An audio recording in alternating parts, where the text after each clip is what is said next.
5টি সরবরাহকারী ইয়াবা ট্যাবলেট সহ শ্রীভূমি জেলার মধ্যে গ্রেপ্তার। মারাত্মক ড্রাগসে ছিন্ন ভিন্ন হচ্ছে বরাক উপত্যকা। একটি বিশেষ সম্প্রদায়ের লোকেরা সেই ব্যবসা অব্যাহত রাখছে। সেই যুব সমাজকে ধ্বংস করার ড্রাগস ব্যবসায়ের বিরুদ্ধে জেহাদ ঘোষণা করেছেন শ্রীভূমির পুলিশ অধীক্ষক পার্থ প্রতিম দাস।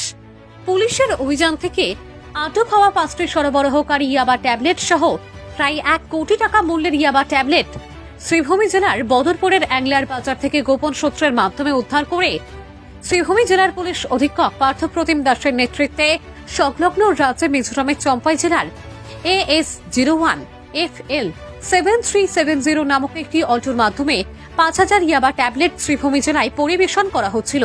বুধবার পূর্ব নেশা পুলিশ জব্দ করার সাথে সাথেই আটক করে 5টি সরবরাহকারীকে। গ্রেপ্তারকৃতদের নাম হল আব্দুল সাদিক, আমির উদ্দিন, এনাম উদ্দিন, জিয়াউল হক, কামরুল হক। এদের সকলের বাড়ি শ্রীভূমি জেলায়।